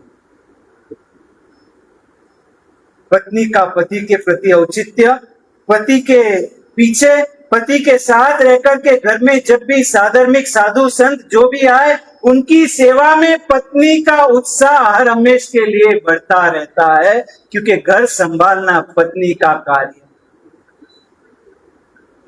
लड़की वाले लड़का देखने आए, यही होता है ना समाज में कि लड़के वाले लड़की देखने जाते। हाँ, लड़की वाले लड़का देखने और पूछा आपका लड़का कितना पढ़ा लिखा है, और लड़के वाले ने पूछा आपकी लड़की कितनी पढ़ी लिखी है, और वो कहते हैं मेरी लड़की तो बीएड है और साथ में उसने यूएस से ये डिग्री ली है, उसके बाद में 1.5 साल ये कोर्स किया है, और मेरी लड़की ने तो साइड में ये एक्स्ट्रा करिकुलर्स में ये कोर्स किया है, इतनी होशियार है, इतनी अकाउंट्स कर सकती, इतनी पढ़ी लिखी है, मेरी लड़की घर काम नहीं करेगी, मेरी लड़की ये ध्यान नहीं रखेगी, इतना इतना उसका करियर है। और बाद में लड़के को पूछा तुम्हारा लड़का क्या पढ़ा लिखा है, और उस समय लड़के के पिता ने कहा मेरे लड़के को रोटी बनानी आती है, उसको पोहे वगारने आते हैं, और मेरे लड़के को कपड़े इतने अच्छे तो नहीं लेकिन जैसा तैसा धो देता है। अरे ये क्या बोल रहे हो, मैं पूछा हूँ तुम्हारे लड़के का क्वालिफिकेशन क्या है, और उसके लड़के का बाप बोलता है कि भाई क्वालिफिकेशन को तेल लगाओ, आपकी लड़की नहीं करेगी तो घर में किसी को तो ये काम करना पड़ेगा ना।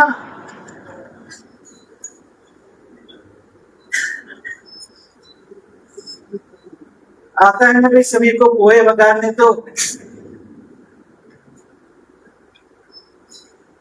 गृहिणी को उत्साह होता है जब भी कोई संत साधु अतिथि आए।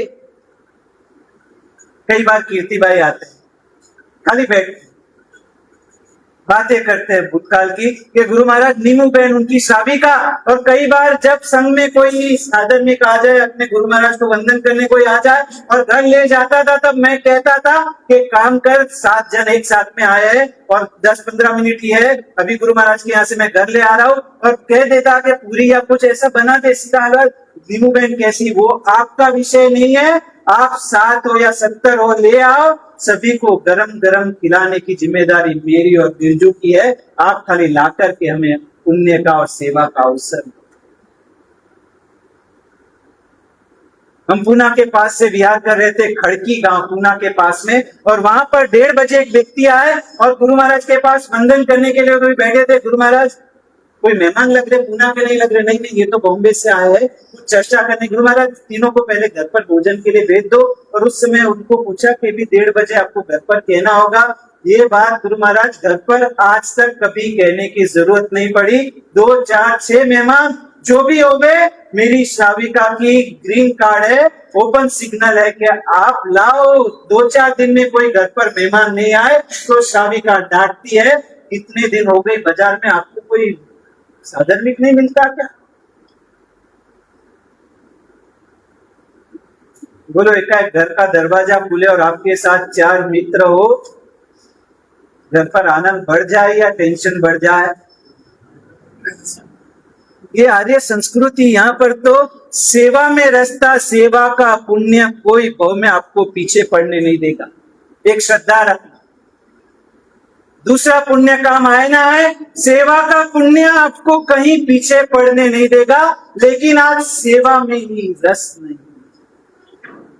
बड़े बुजुर्गों के मुख से सुना है, यदि कभी घर पे खाना खाते खाते खाना पिरसते, यदि कभी बर्तन में चमचा घस जाए तो बाहर बैठी हुई सास बहू को बाहर से आवाज लगाती थी, हमारे घर पर इतने बुरे दिन आ गए कि चमचा घस कर के रसोई पिरसनी पड़े। समझ रहे हो भाई? घर पर हम 5 जन खाने वाले तो 3 रोटी इसकी, 2 इसकी, 3 मेरी और इसकी 12 रोटी, तो गिनकर बनाना कभी श्रावक के घर में होता ही नहीं। चमचा टोप से घसे तो उसको अपलक्षण मानते थे। इतने घर में बुरे दिन आ गए, आज तो घर में कुछ बच जाए तो लगता है कि व्यर्थ में इतना ज्यादा बना। सोच में कितनी फर्क आ गई। घर में से पुण्य घटा और पुण्य घटा वैसे तकलीफें चालू होगी। पत्नी के पास वो हृदय चाहिए कि उसको सेवा में रस आवे, आनंद। अब आगे के 1-2 औचित्य बाकी है। पति के तरफ पत्नी का औचित्य और साथ में संतों के तरफ औचित्य, संघ के प्रति औचित्य। ये 2-3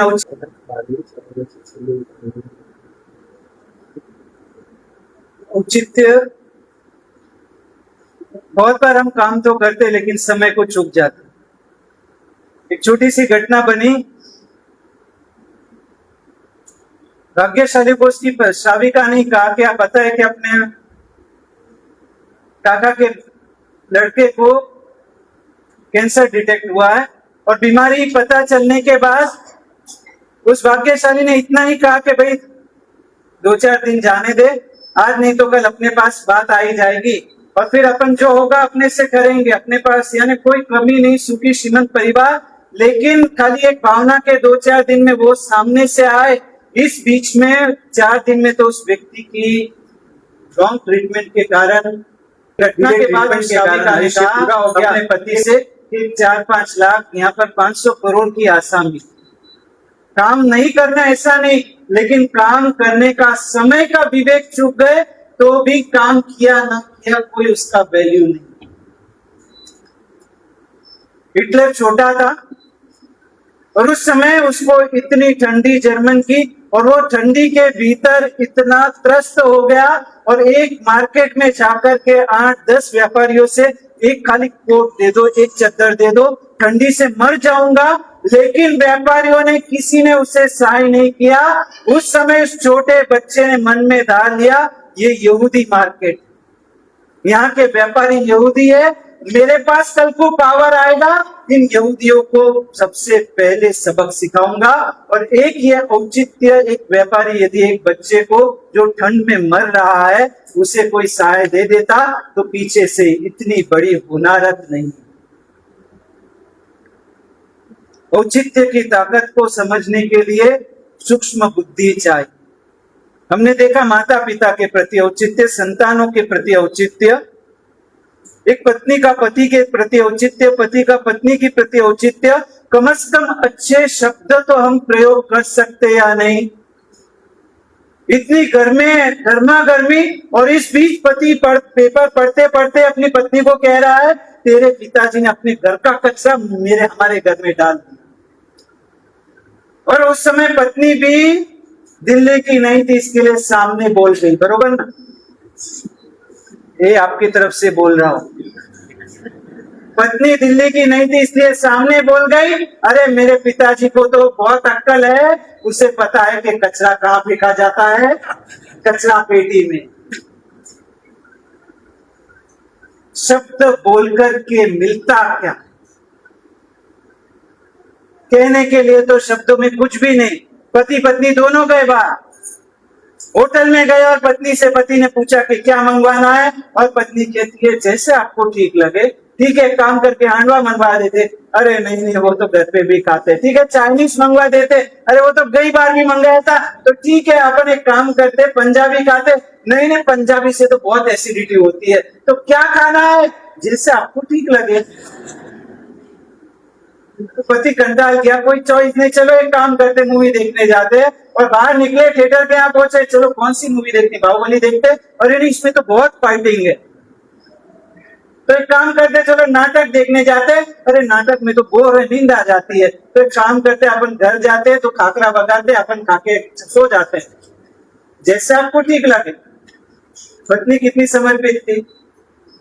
घर पे जाते समय पति ने पूछा चलो बस में जाते। नहीं, बस में तो गर्दी और इतनी बदबू आती है। तो चलो टैक्सी में जाते हैं। लेकिन इतने घर नजीक है तो टैक्सी के पैसे क्यों खरीदना? तो भाई कैसे जाना है? जैसे आपको। शब्द बोलना अलग बात है, और शब्दों के भावार्थ को समझना अलग बात। एक पत्नी का पति की तरफ औचित्य भी होता है। एक खाली आपको शास्त्र की घटना आश्चर्य लगेगी आपको। मदन रेखा सती का नाम रोज सवेरे लिया जाता है, और उसके गोद में उसके पति की शव पड़ा है, लेकिन कुछ सांसें बाकी है। उसके ही पति के बड़े भाई ने मदन रेखा के रूप के मुंह में आकर के अपने छोटे भाई की गर्दन पर तलवार चला।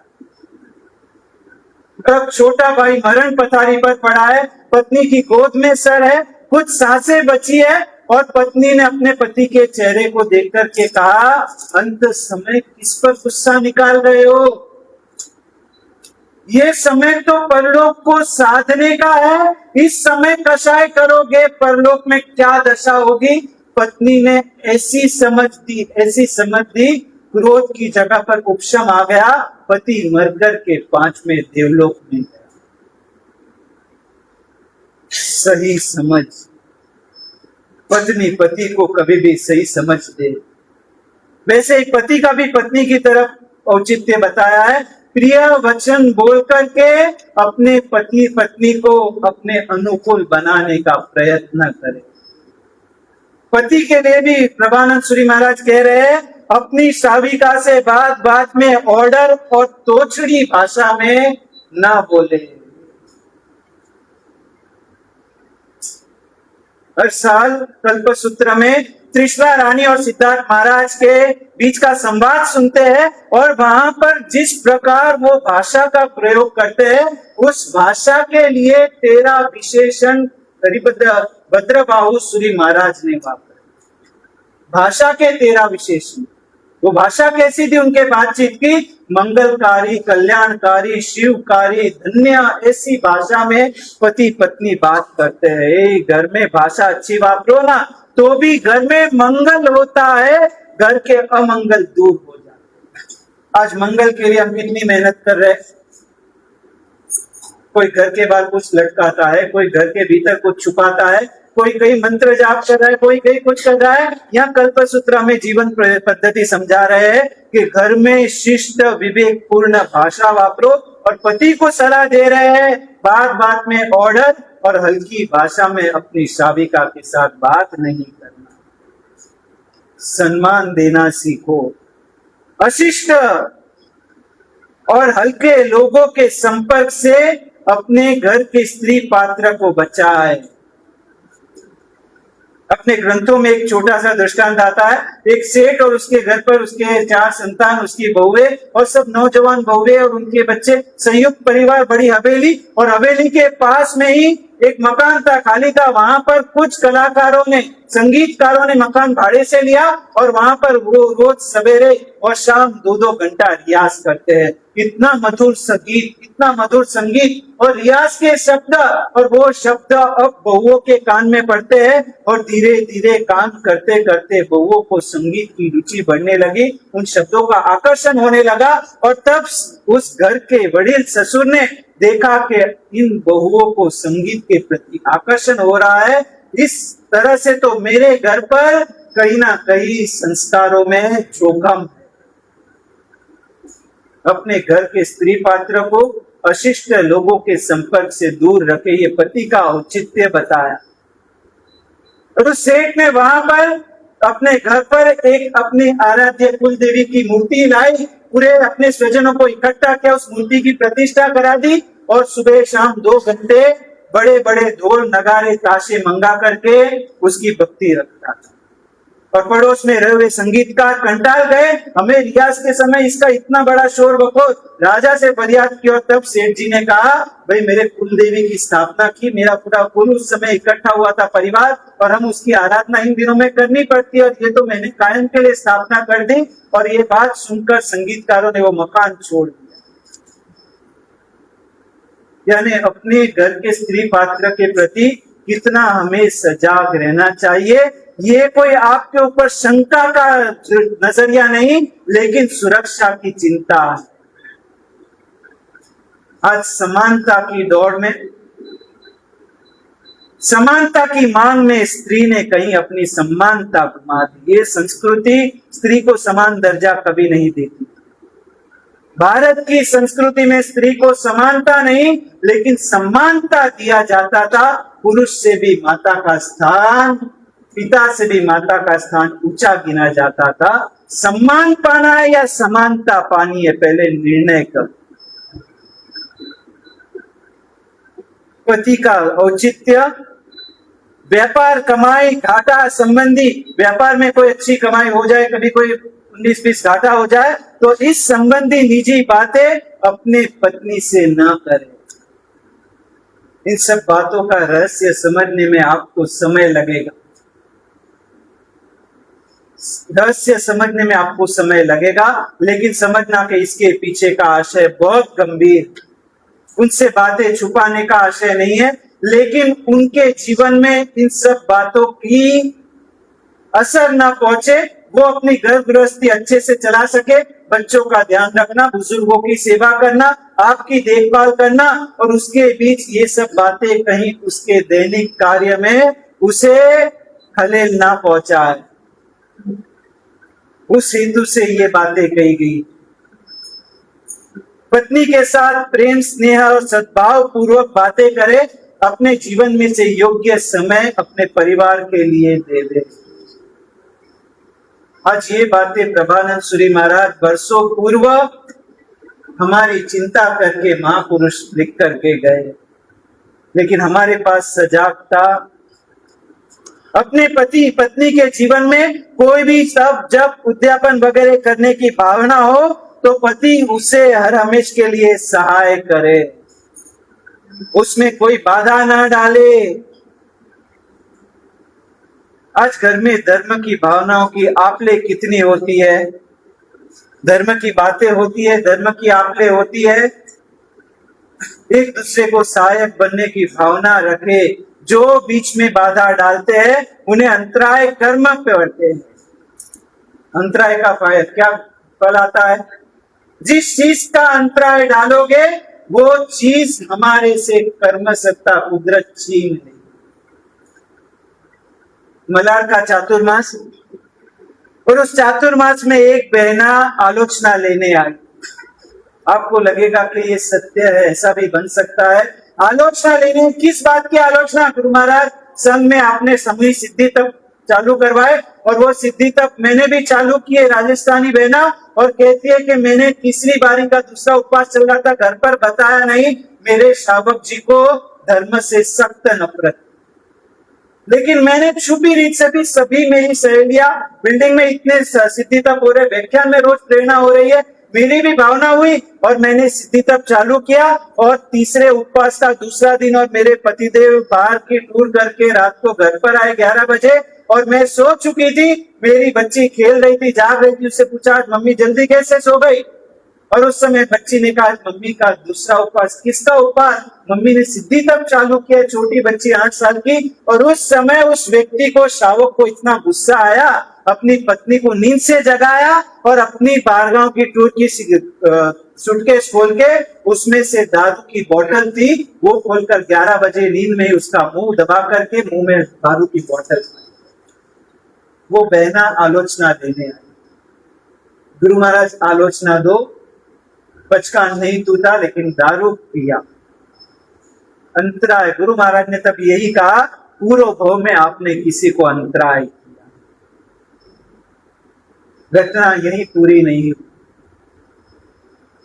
ये सिद्धि तब चालू चातुर्मास के शुरुआत में किया और चातुर्मास में परियोजना आई और परियोजना में वो ही छोटी 8 साल की लड़की, उसके सभी मित्र, उसकी सभी सहेलियां, क्लासमेट, बिल्डिंग में, सभी ने कोई ना कोई तपस्या, कोई 28 कर रहा है, कोई 5 उपवास कर रहा है। 8 साल की लड़की को भावना हुई मुझे भी कुछ ना कुछ करना है, अट्टम करना है। मम्मी ने बहुत मना किया, तेरे पिताजी को पता चलेगा तो। वो कहती मम्मी कोई बात नहीं, लेकिन बुखार तो बाद में आने वाले। अट्टम लास्ट 3 दिन संवत्सरी के दिन, और संवत्सरी को ही उसके पप्पा टूर से वापस आ, उनका आने का कोई निश्चय समय नहीं होता।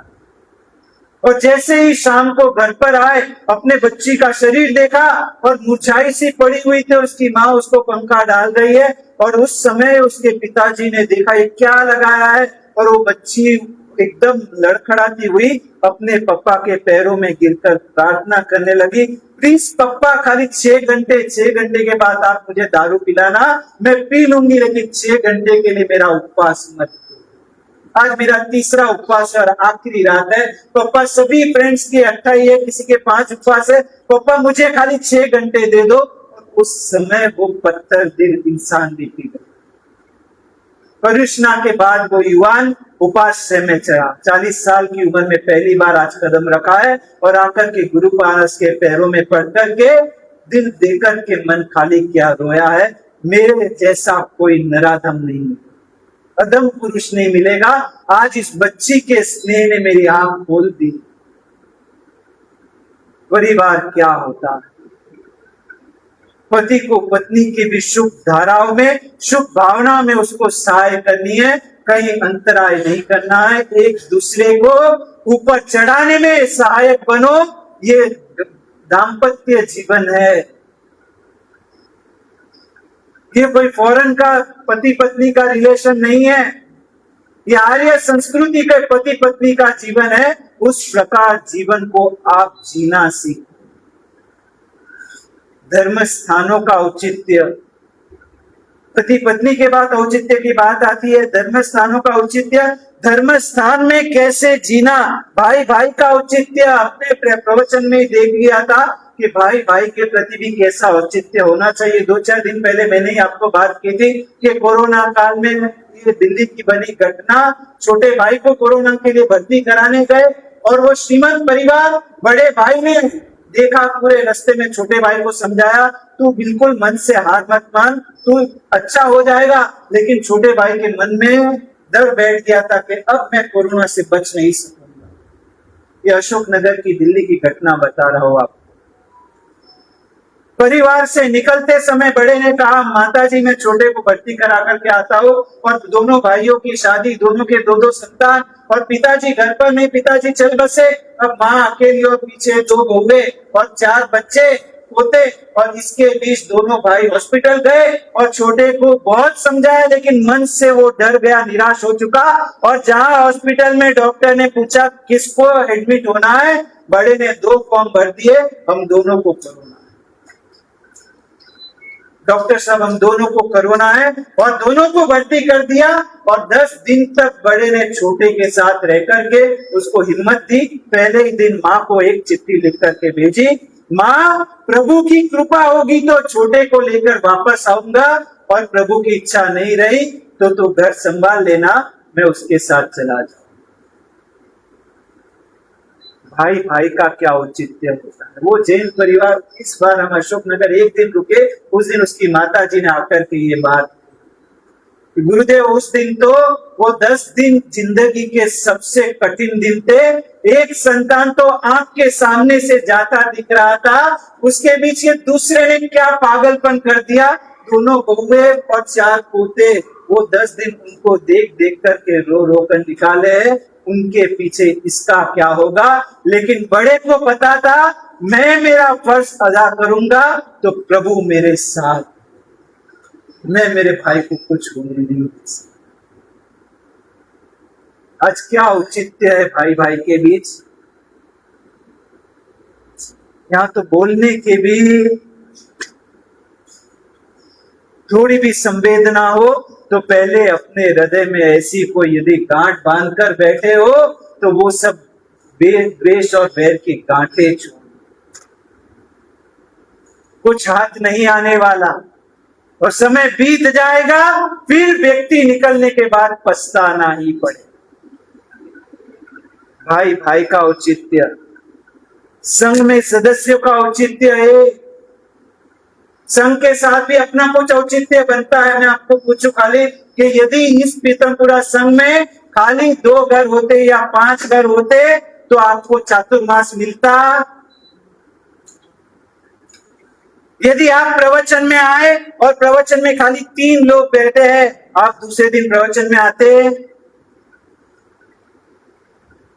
आज जो 25-50 परिवार का अपना संघ है तो 50 सदस्यों का 50 घरों का संघ होने के कारण हमें चातुर्मास मिल रहा है। आज हमारे साथ प्रवचन श्रवण में 50, 100, 150 सदस्य सुन रहे हैं तो हमारे सुनने का आनंद और उत्साह अलग है। बोलो यहाँ मौजूद हर एक श्रोता का हमारे ऊपर उपकार है या नहीं। आप मंदिर में पूजा करने जाओ, आप स्थानक में सामायिक करने जाओ और पूरे दिन स्थानक में एक व्यक्ति ना आवे, मंदिर में पूजा करने वाले आप अकेले होवे, बोलो आपका उत्साह कितना दिन टकेगा। तो ये संघ, उसका हर एक सदस्य कोई कम ज्यादा आता हो, किसी की भावना कम ज्यादा हो, कोई कम ज्यादा खर्चता हो, लेकिन सभी के प्रति सद्भाव बनाए रखना वो अपना औचित्य है। संघ के सदस्य की निंदा टीका हम कैसे कर सकते हैं। ये तो हमारा परिवार है। जिस सोसाइटी में आप रह रहे हो वो भी आपका परिवार है। स्वजनों और नगर जनों के प्रति भी शास्त्र में औचित्य बताया है। नगर में यदि राजा मर जाए, नगर में यदि लोगों की फसल बर्बाद हो जाए, ऐसी कोई घटना बने तो उस समय साधुओं को जोर जोर से स्वाध्याय करने का भी शासन में निषेध। उस समय स्वाध्याय करे, पूरा नगर शोकातुर है और साधु स्वाध्याय करे तो लोग निंदा करेंगे कि इनको तो दूसरों के दुख से कुछ फर्क ही नहीं पड़ता। यानी एक साधु के लिए भी शास्त्र में कितना औचित्य लिखा है। जिस समय ऐसा शोक का वातावरण हो उस समय आप ऊंचे घोष में स्वाध्याय आपको करना नहीं है, उस समय आप जाप करो, माला गिनो और कुछ योग करो। सोसाइटी में पास में ही अपने घर पर शादी ब्याह है और पास में ही पड़ोसी के घर पर कोई अचुकती घटना घट गई, क्या करना। ये सब औचित्य इस संस्कृति में पाले जाते। बस तो स्वजनों के प्रति भी अपना औचित्य है, नगर जनों के प्रति भी अपना औचित्य है। अवसर पर हम जैसे जैसे समय आएगा वैसे इसके ऊपर और भी विचार न करेंगे। पहले ही कहा था ये तो खाली ग्रंथ का आपको एक सैंपल टेस्ट बताया है, लेकिन समझने की बात इतनी ही है कि हमारे धर्मों में कितनी सूक्ष्मता है।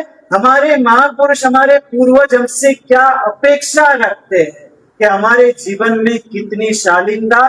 कहीं भी जाओ हमारे औचित्य से, हमारे व्यवहार से लोग जिन धर्म की अनुमोदना करे, प्रशंसा करे, ना कि धर्म की निंदा या टीका करे। ऐसा हमारा जीवन व्यवहार, ऐसा हमारा औचित्य होना चाहिए। एक कर्मचारी के प्रति भी अंत में आपको एक घटना लेकर के पूरी करूंगा, समय हो चुका है।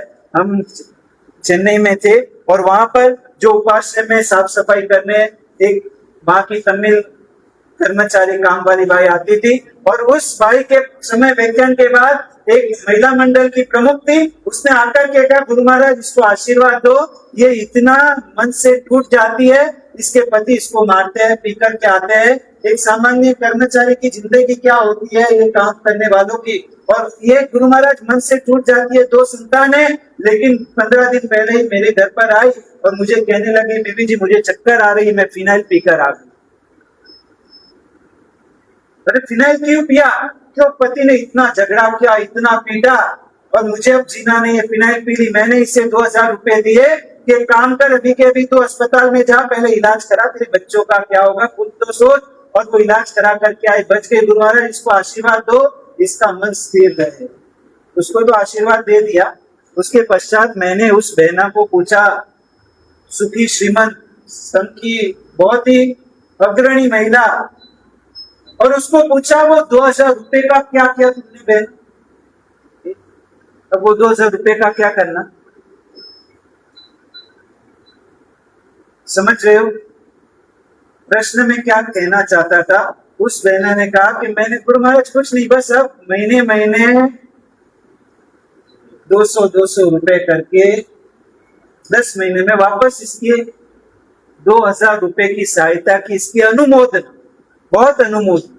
लेकिन आप अवसर पर 5-25 लाख खर्च लेते हो, तो ऐसे गरीब और जरूरतमंद को 2000 रुपए मदद कर ली, तो कम से कम ऐसी रकम या राशि आप यदि छोड़ दो तो आपको क्या नुकसान हो जाएगा? उसमें आप महीने महीने अपना एक कर्मचारी के प्रति भी औचित्य है, कभी ऐसे छोटी मोटी सहाय की तो सहाय से वापस ऐसी कोई अपेक्षाएं न रख। आज परमात्मा महावीर देव का सेवन कल्याण, आज प्रभु माता के गर्भ में पधारे हमारे निकट उपकारी अंतिम तीर्थंकर, उनका आज च्यवन कल्याण।